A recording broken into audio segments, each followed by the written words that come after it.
इस कार्यक्रम के पुण्यार्जक हैं शैलेश कुमार जैन, अर्चना शैलेश कुमार जैन, आदित्य आर्या जैन, तुमसर, महाराष्ट्र। पंच परमेष्ठी भगवान की, प्रथम तीर्थेश आदिनाथ भगवान की, जय बोलो आचार्य भगवान गुरुवर श्री विशुद्ध सागर महाराज की, जय बोलो श्री सुप्रभ सागर जी महाराज की, जय बोलो श्री प्रणत सागर जी महाराज की। जय जिन बंधु, स्वागत है आप सभी का YouTube चैनल सुप्रभुवाच की प्रस्तुति समीचीन विकल्पों का सम्यक समाधान में। समीचीन विकल्पों का सम्यक समाधान यह कार्यक्रम अल्पावधि में ही लोकप्रिय हुआ है। आचार्य भगवान गुरुवर श्री विशुद्ध सागर जी महाराज के स्वर्णिम जन्म जयंती महोत्सव के अंतर्गत इसका आगाज हुआ था और मुनिश्री सुप्रभ सागर जी महाराज एवं मुनिश्री प्रणत सागर जी महाराज विगत दिनों से देश विदेश से जो लोग कार्यक्रम के माध्यम से जुड़े हैं या उपस्थित है, इनके मन में उठने वाले समीचीन विकल्पों का सम्यक समाधान प्रदान कर रहे हैं। समाज उनका ऋणी रहेगा। मैं मुनिश्री सुप्रभ सागर जी महाराज एवं मुनिश्री प्रणत सागर जी महाराज के चरणों में बारंबार नमोस्तु करता हूं और उनसे यह विनंती करता हूं कि आज के कार्यक्रम को गति प्रदान करें। नमोस्तु नमोस्तु नमोस्तु वरज। ओम नमः सिद्धेभ्य।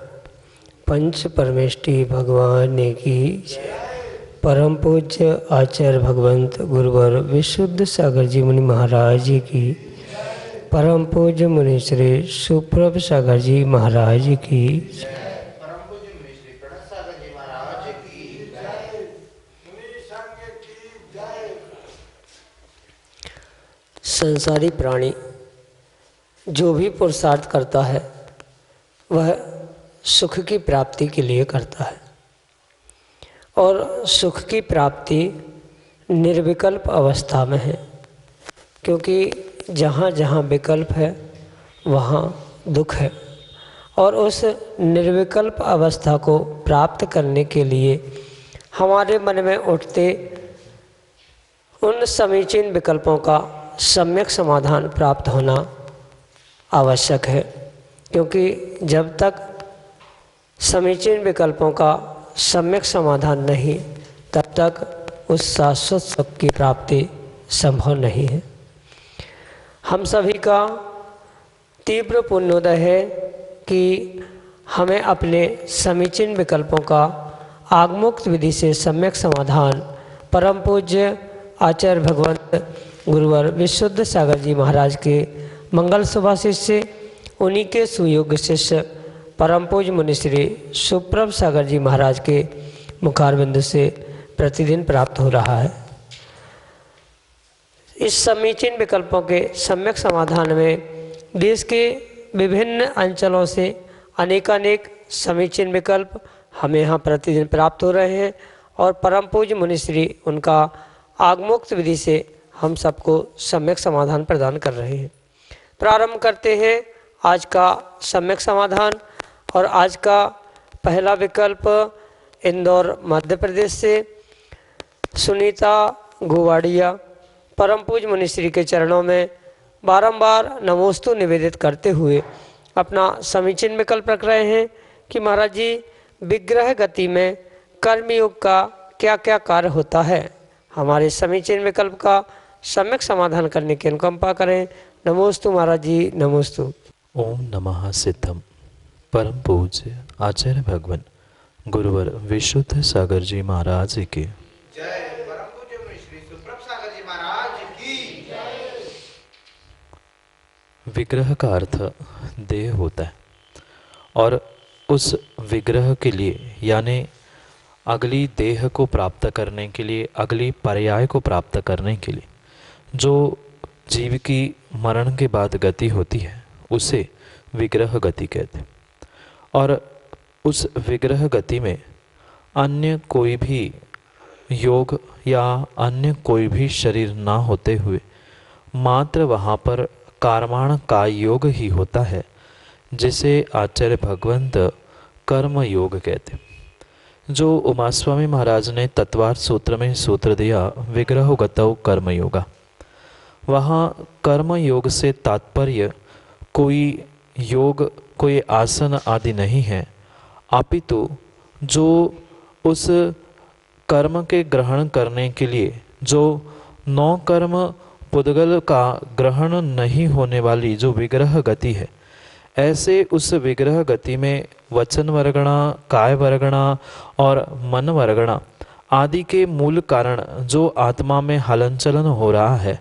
वह योग कहलाता है। और जिस योग के द्वारा कर्मों का आश्रय होता है, ऐसे उस योग को कर्म योग कहते। और उस कर्म योग का कोई अन्य विशेष कार्य नहीं है, अपितु वहाँ पर विग्रह गति के समय में जीव जो उन वर्गणाओं को ग्रहण करने की शक्ति रखता है, उस कर्माण वर्गणाओं को ग्रहण करने की शक्ति को ही आचार्य भगवंत कर्म योग कहते। कर्म योग का ऐसा तो अन्य कोई विशेष कार्य नहीं है, अपितु वहाँ पर जो कर्माण वर्गणा चाहे मनो वचन या काय रूप वर्गणा के निमित्त से आत्मा में जो परिस्पंदन हलन चलन हो रहा है और जिसके कारण से कर्मों का आश्रय हो रहा है, ऐसे कर्माण शरीर को ही लिए हुए वह जीव एक गति से दूसरे गति में विग्रह गति के काल में रहता है। यही उस कर्म योग का वहाँ पर कार्य हुआ करता है, जिसके निमित्त से कर्मों का आश्रय होता है, कर्मों का आना होता है। यह कर्म योग का उस विग्रह गति के निमित्त से कार्य कहा, और यही आपके लिए सम्यक समाधान। अगला विकल्प अवैदुल्लागंज मध्य प्रदेश से राजकुमारी जैन परम पूज मुनिश्री के चरणों में बारंबार नमोस्तु निवेदित करते हुए अपना समीचीन विकल्प रख रहे हैं कि महाराज जी, सिली धोती पहनकर अभिषेक करना चाहिए या नहीं। हमारे समीचीन विकल्प का सम्यक समाधान करने की अनुकंपा करें। नमोस्तु महाराज जी, नमोस्तु। बहुत अच्छा प्रश्न है। पहले तो आगम के परिप्रेक्ष्य में हमें उन सौले के धोती दुपट्टे के विषय में समझना बहुत आवश्यक। जहाँ आचार्य भगवान ने अभिषेक, पूजा, दान आदि क्रियाओं को करते समय में जो धोती, दुपट्टा आदि रूप वस्तुओं को ग्रहण किया है, उसके पीछे का अभिप्राय मात्र और मात्र इतना ही है कि जो भी वस्त्र उस अभिषेक, पूजा और आहारदान आदि के निमित्त से पहने जाते हैं, वह वस्त्र परिपूर्ण रूप से मात्र और मात्र अखंड वस्त्रों का ही उल्लेख किया जाता है। किंचित भी किसी भी प्रकार से अगर खंड खंड रूप वह वस्त्र है तो वह वस्त्र सौले के नहीं हो सकते या शुद्धि के नहीं हो सकते। इसलिए जो पूर्व प्राचीन परंपरा है, जहाँ पर धोती और दुपट्टे की व्याख्या आती है, वहाँ पर स्पष्ट रूप से ये प्रतीत करना या ये समझना आवश्यक है कि वह धोती दुपट्टे पहनने का अभिप्राय इसलिए वहाँ पर दिया गया है कि वहाँ पर मात्र और मात्र अखंड वस्त्रों का ही प्रयोग करने की अनिवार्यता है। और जहाँ पर वह वस्त्र सिले हुए हैं और जिस पर वह मशीन चलकर छेद आदि हुए हैं, वह किंचित भी वस्त्र अखंड नहीं कहलाते हैं। वह वस्त्र खंड खंड होने के निमित्त से उसको किंचित भी पूजा, अभिषेक और आहार दान के समय में पहनने योग्य नहीं है। वर्तमान में ऐसा भी देखा जाता है, बहुत सारे जीव अभिषेक, दान आदि के समय में धोती दुपट्टा ही नहीं अपितु चड्डी, बनियान और भी बहुत सारे उन वस्त्रों को पहन लेते हैं। आगम के परिप्रेक्ष्य में किसी भी प्रकार से वह सिली हुई धोती, सिले हुए वस्त्र कभी भी शुद्धि के या सोले के नहीं बन सकते। इसलिए नहीं बन सकते कि जहाँ पर सिलाई होती है वहाँ पर वस्त्र स्वयं में खंडित हुआ और खंडित वस्त्र पहनने का निषेध है। दूसरा कारण उसके साथ यह भी है, जो सिली हुई धोती या सिले हुए वस्त्र होते हैं, वहाँ पर जहाँ जहाँ सिलाई होती है वहाँ वहाँ किंचित कहीं ना कहीं वह नमी बनी रहती है, और नमी जहाँ जहाँ बनी रहती है वहाँ पर जीवों के उत्पत्ति का स्थान योनिभूत बनने के कारण से वहाँ वह वस्त्र कभी भी शुद्ध हो ही नहीं सकता, सोले का नहीं हो सकता। इसलिए आगम के परिप्रेक्ष्य में किंचित भी सिली हुई धोती, सिले हुए वस्त्र सोले के रूप में स्वीकार किए ही नहीं गए हैं। और इसलिए चाहे वह कितना ही शुद्ध आपने उसको धो के डाला हो, किसी ने स्पर्श नहीं भी किया हो, पर स्वयं में वह छेद छेद होने से, खंड खंड होने से वह वस्त्र अखंड नहीं रहा। साथ साथ जहाँ सिलाई होती है, वहाँ जहाँ जॉइंट होता है, वहाँ पर वह गीलापन रहने के कारण से या भले ही सुखाते समय वह पूरा सूखने पर शरीर पर पहनने से जहाँ सिलाई होती है वहाँ तुरंत पसीने से बहुत जल्दी नमी पकड़ लेती है और वहाँ योनिभूत जीवों को उत्पन्न होने का स्थान प्राप्त होने के कारण वहाँ आगम में आचार्य भगवान ने स्पष्ट रूप से उन सिले हुए वस्त्रों को, चाहे धोती दुपट्टा हो या अन्य किसी प्रकार के भी वस्त्र हो, उसे आगम के परिप्रेक्ष्य में सौले की अपेक्षा से स्वीकार नहीं किया गया। भौतिकता में और दिखावे के चक्कर में, सुंदरता के चक्कर में बहुत सारे जीव जो रेडीमेड धोती दुपट्टा पहनते हैं, डिजाइन के पहनते हैं, जिसमें सिलाई आदि आदि अनेक प्रकार के काम किए जाते हैं, वह किंचित भी आगम के परिप्रेक्ष्य में सौले के या शुद्ध वस्त्र स्वीकार नहीं किए जा सकते। इसलिए आपको तो उन वस्त्रों को सौले के रूप में या शुद्धि के रूप में पूजा, आहार दान, अभिषेक आदि के स्थानों पर किंचित भी उसे प्राप्त या ग्रहण नहीं करना चाहिए, क्योंकि दोनों कारणों से ये बात बहुत बहुत अच्छे से समझनी होगी। पुनः मैं कह रहा हूँ कि आहार दान और अभिषेक के समय में अखंड वस्त्र, वो भी मात्र 2 अधो वस्त्र यानी धोती और उत्तरी वस्त्र यानी दुपट्टा, इन दोनों को ही आगम में स्वीकार किया गया है, और वो भी जहाँ कोई सिलाई नहीं है, छेद नहीं है, ऐसे ही वस्त्रों को अखंड रूप से ग्रहण किया है और उसको ही आहार दान करते समय और पूजा अभिषेक करते समय हमें पहनना होगा। यही आगम के परिप्रेक्ष्य में आपके लिए सम्यक समाधान। सुरेश जैन, गुड़ावाले, टीकमगढ़, मध्य प्रदेश से परम पूज्य मुनिश्री के चरणों में बारंबार नमोस्तु निवेदित करते हुए अपना समीचीन विकल्प रख रहे हैं कि महाराज जी, निज आत्मदर्शन की विधि क्या है और निज आत्मदर्शन कैसे हो सकता है, सम्यक समाधान के माध्यम से उपाय बताते हुए हमारा मार्गदर्शन करने की अनुकंपा करें। नमोस्तु महाराज जी, नमोस्तु। निजात्म दर्शन करने के लिए सबसे पहले व्यक्ति को अपने निज आत्मा का बोध होना आवश्यक है कि मैं जो यह जीव हूँ या इस मनुष्य पर्याय में हूँ, ये मेरी मनुष्य पर्याय एक आत्मा की ही परिणति है या आत्मा का ही विभाव परिणाम विभाव पर्याय चल रही। जब तक जीव को स्वयं के निज आत्मा का, निज जीव का, निज सत्ता का बोध नहीं होगा, तब तक उसे कभी भी निज आत्मा के ज्ञान या निज आत्मा का ध्यान संभव हो नहीं सकता। पहले किसी वस्तु को प्राप्त करने के लिए उस वस्तु की जानकारी होना आवश्यक होती है। ऐसे ही बिल्कुल अपनी आत्मा का प्राप्त करने के लिए या आत्मा का दर्शन करने के लिए हमें सबसे पहले उसका बोध होना, उसका ज्ञान, उसकी जानकारी होना आवश्यक है। और मात्र ज्ञान जानकारी शब्दों में ना हो, अपितु उसका विशेष रूप से अनुभवन भी हमें ईषद किंचित रूप से लेना प्रारंभ करना आवश्यक है। जैसे जो ज्ञान का स्वरूप है या आत्मा का स्वरूप ज्ञान दर्शन है, वह आत्मा में कौन से गुण होते हैं, ज्ञान दर्शन का स्वभाव आत्मा का कैसा है, जीव का आत्मा का लक्षण जो उपयोगमयी कहा गया है वह कैसा है, ऐसा शाब्दिक ज्ञान भी होना बहुत अनिवार्य है। जब तक शाब्दिक ज्ञान नहीं होगा तब तक वस्तु का वास्तविक ज्ञान नहीं होगा, और जब तक वास्तविक ज्ञान नहीं है तब तक वास्तविक उस वस्तु का दर्शन भी या उसको प्राप्त करना भी संभव नहीं है। जो उस आत्मद्रव्य को या निज आत्म तत्व को प्राप्त करने के लिए या उसको उद्घाटित करने के लिए, उसके दर्शन के लिए सबसे पहले उसके बारे में उसका बोध, उसका ज्ञान ये करने के उपरांत व्यक्ति को, चाहे श्रावक हो चाहे वह कोई निर्ग्रंथ मुनिराज भी क्यों ना हो, जब तक उसका तद्रूप ज्ञान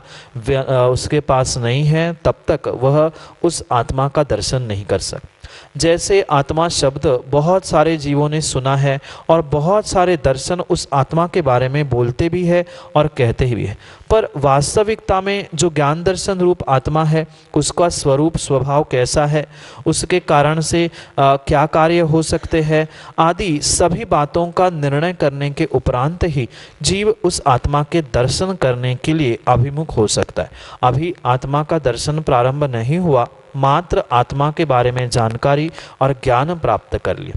फिर उसका स्वभाव, उसका स्वरूप, उसकी अवस्था, ये सब कुछ समझने के बाद जैसे आगम ग्रंथों में द्रव्य गुण पर्याय का व्याख्यान आता है, ऐसे निज द्रव्य, निज गुण और निज पर्याय का बोध ज्ञान होने के उपरांत फिर उसके लिए, उसके प्राप्ति के लिए जो निज आत्मा का ध्येय बनाकर जो ध्यान करने की प्रक्रिया आगम में बताई गई है, उस ध्यान की प्रक्रिया को प्रारंभ करना अति अति आवश्यक होगा।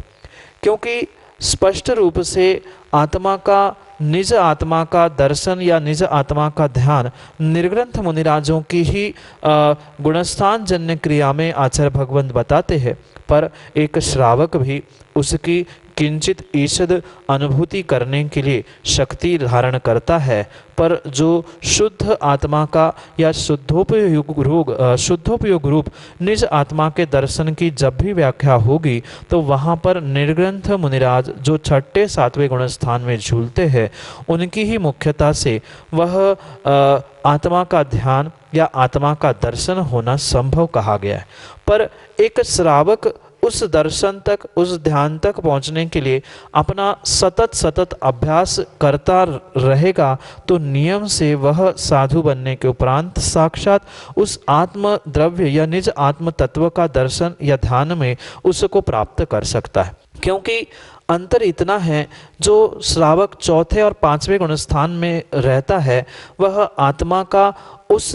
रूप अनुभव नहीं करता जिस रूप छठवें सातवें गुणस्थान वर्ती निर्ग्रंथ मुनिराज करते हैं। छठवें सातवें गुणस्थान वर्ती मुनिराज भी उस आत्मा का वैसा अनुभव या वैसा दर्शन नहीं करते जैसे 13वें 14वें गुणस्थान वर्ती करते हैं, और 13वें 14वें गुणस्थान वर्ती भी वैसा अनुभव नहीं करते जैसे साक्षात सिद्ध परमेष्ठी करते। इसलिए तारतम्यता से सबके आत्मदर्शन में, निज आत्मा की प्राप्ति में, ध्यान में तारतम्यता होने से अंतर बहुत सारा दिखाई देता है, और उस अंतर को समझते ही श्रावक को भी उस आत्मा के यानी निज आत्मा के दर्शन को प्राप्त करने के लिए पुरुषार्थ करना बहुत बहुत अनिवार्य है। पर जैसे कि मैंने अभी कहा, सबसे पहले उसके बारे में ज्ञान, जानकारी, बोध होना आवश्यक, फिर उसके विषय में जो आचार्य भगवान ने धर्म ध्यान की व्याख्या करते हुए जो 4 धर्म ध्यान बताए हैं, उसमें संस्थान विषय धर्म ध्यान के अंतर्गत जो 5 धारणाओं का स्वरूप बताया है, या और भी अन्य प्रकार के जो 4 ध्यान बताए हैं, रूपस्थ, पदस्थ, पिंडस्थ, रूपातीत आदि के निमित्त से दो पिंडस्थ ध्यान में जो पृथ्वी धारणा, अग्नि धारणा, वायु धारणा, रूपातीत धारणा आदि के निमित्त से जो ध्यान की प्रक्रिया बताई गई है, उस ध्यान का अभ्यास करने से और एकाग्रता से उस ध्यान में लीन होने से, मन को लगाने से, चिंतन की धारा को बढ़ाने से व्यक्ति अपने उस निज आत्मदर्शन को प्राप्त कर सकता है। पर यह बात भी परम सत्य है, जिस प्रकार से वह छठवें सातवें गुणस्थान वर्ती जीव अपने आत्मा का दर्शन करते हैं, वैसा श्रावक को संभव नहीं है। पर किंचित वहाँ तक पहुँचने का अभ्यास वह श्रावक अवस्था से भी कर सकता है। ध्यान को करते हुए, ध्यान का अभ्यास करते हुए वह कभी न कभी कुछ क्षण में अपने विशुद्धि के द्वारा उस आत्मा की झलक को, दर्शन को प्राप्त कर सकता है। पर जरूरी वहाँ पर नियम से आत्मा की विशुद्धि, आत्मा के परिणामों की विशुद्धि, यह बहुत बहुत आवश्यक है। इसलिए पहले ज्ञान करके, बोध करके उसको ध्यान के द्वारा ध्येय में ध्याते हुए प्राप्त करने की भावना से ही हमें निज आत्मा का दर्शन होना संभव है, और यही आपके लिए सम्यक समाधान है। अगला विकल्प आष्टा मध्य प्रदेश से अनन्य गुरु भक्त डॉक्टर मगन जैन, श्रीमती चंदा जैन परम पूज मुनिश्री के चरणों में सपरिवार त्रिभक्तिपूर्वक कोटि कोटि नमोस्तु निवेदित करते हुए अपना समीचीन विकल्प रख रहे हैं कि महाराज जी, नीचई वृत्ति और अनुत्सेक का क्या अर्थ है, एवं उच्च गोत्र के आश्रम में इसका क्या महत्व है, हमारे समीचीन विकल्प का सम्यक समाधान करने की अनुकंपा करें। नमोस्तु महाराज जी, नमोस्तु। आचार्य भगवान उमा स्वामी महाराज ग्रंथराज तत्वार्थ सूत्र में इस उच्च और नीच गोत्र के आश्रव के कारण बताते हुए सूत्र प्रदान करते हैं, तद विपर्यो नीचे वृत्ति नित्सेको चौतरस्य। यहाँ पर 25 नंबर के सूत्र में पहले आचार्य भगवंत ने उच्च गोत्र की पहले नीच गोत्र की व्याख्या की, जहाँ पर वे आत्मा की प्रशंसा, पर की निंदा आदि कारणों को देते हुए हमारे लिए नीच गोत्र के आश्रव की बात कहते। जो हमारे गुण हैं उसको छुपाकर दूसरों के गुणों को प्रकट करना और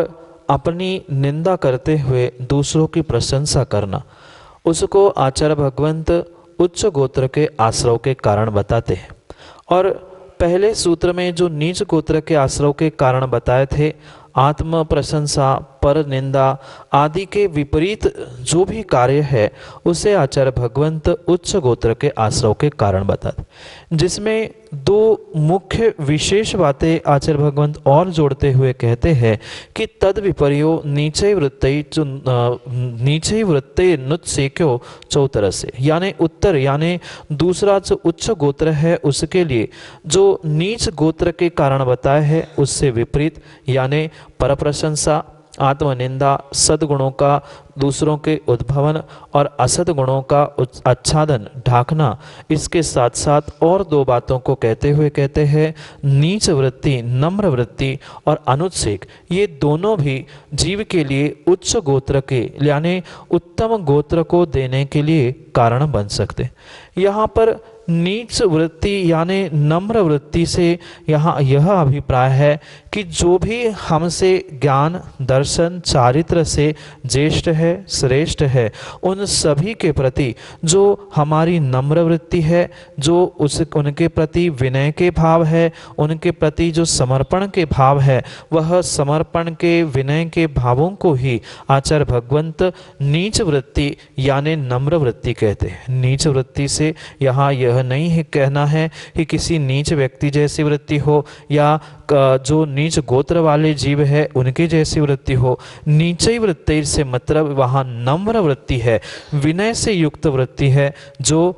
सब कुछ होने पर भी हमसे गुणों से जो उत्कृष्ट है, चाहे ज्ञान रूपी गुण, चारित्र रूपी गुण, सम्यक दर्शन रूपी गुण, इन तीनों गुणों से जो हमसे उत्कृष्ट है उनके प्रति नम्र वृत्ति रखना। और साथ साथ अनुत्सेक जो शब्द लिया है, वहाँ अनुत्सेक से मतलब यह है कि जो अपने आप में स्वयं में ज्ञान से, चारित्र से या किसी भी गुण से श्रेष्ठ होने के बाद भी उसका मद नहीं करना, उसका घमंड अहंकार नहीं करना और अहंकार से रहित होकर अपने ज्ञान, दर्शन, चारित्र को धारण करना, इसका ही अर्थ अनुत्सेक है। स्पष्ट बात यहाँ पर यही है कि जिसको उच्च गोत्र को यानी उत्कृष्टता को प्राप्त करना है, नियम से उसको दूसरे के प्रति विनय भावों को धारण करना होगा, और जहाँ अहंकार होगा वहाँ विनय गुण नहीं होगा, और जहाँ विनय गुण होगा वहाँ अहंकार का सद्भाव नहीं रह सकता। दूसरों के प्रति विनय के साथ साथ अपने अहंकार को भी गलित करना, अपने अहंकार को छोड़ते छोड़ते दूसरे गुणियों के प्रति भी हमारी नम्र वृत्ति, हमारा जो समर्पण विनय है, उसके निमित्त से हमें उच्च गोत्र का आश्रय हो सकता है। इसलिए इन दोनों शब्दों को आचार्य भगवान ने नीच गोत्र के आश्रय की विपरीत कहते हुए साथ में इन दो और शब्दों को जोड़ लिया। जहाँ नीच वृत्ति लिखा है वहाँ पर नम्र वृत्ति ग्रहण करना, और अनुत्सेक लिखा है वहाँ पर जो ज्ञान, चारित्र, दर्शन आदि है उसमें अहंकार रहित परिणाम होना या अहंकार रहित उसको प्राप्त करना, उसको ही आचार्य भगवान ने उच्च गोत्र के आश्रय के लिए ग्रहण किया गया है, जिसके कारण से हमारे विनय से, अहंकार रहित परिणति से हम उच्च गोत्र को यानी जिस गोत्र में दिगंबरी दीक्षा, महाव्रत आदि ग्रहण करने की शक्ति है, ऐसे ही उस गोत्र को, उच्च गोत्र को हम प्राप्त कर सकते हैं। और यही आपके लिए आगम के परिप्रेक्ष्य में सम्यक समाधान। जय जिन बंधु, आप हम सभी देख रहे थे लोकप्रिय कार्यक्रम समीचीन विकल्पों का सम्यक समाधान। यूट्यूब चैनल सुप्रभुवाच की प्रस्तुति सम्यक समाधान। यह कार्यक्रम प्रतिदिन शाम को 4 बजे पारस टीवी चैनल से प्रसारित होता है। 5:13 पे यूट्यूब चैनल सुप्रभुवाच पे इसका प्रसारण होता है और इसका पुनः प्रसारण फेसबुक के माध्यम से भी होता है। फेसबुक पे श्रवण सुप्रभ सागर जी या सुप्रभुवाच नाम से पेज है, उस पेज के माध्यम से इसका पुनः प्रसारण होता है।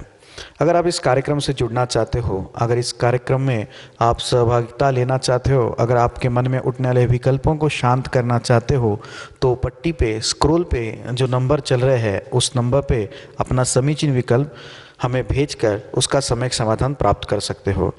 आपके सुविधा के लिए यह नंबर दोहराता हूँ मैं, 8707548811 8707548811। अगर आप जीमेल के या ईमेल के उपभोक्ता है, अगर आप उसके माध्यम से अपना समीचीन विकल्प भेजना चाहते हो तो हमारा जीमेल आईडी है samyak.samadhan@gmail.com। मैं मुनिश्री के चरणों में बारंबार नमोस्तु करता हूँ एवं उनसे यही आशीष मांगता हूँ कि ऐसे ही उनका कार्यक्रम के प्रति आशीष बना रहे। नमोस्तु नमोस्तु नमोस्तु। इस कार्यक्रम के पुण्यार्जक हैं शैलेश कुमार जैन, अर्चना शैलेश कुमार जैन, आदित्य आर्या जैन, तुमसर महाराष्ट्र।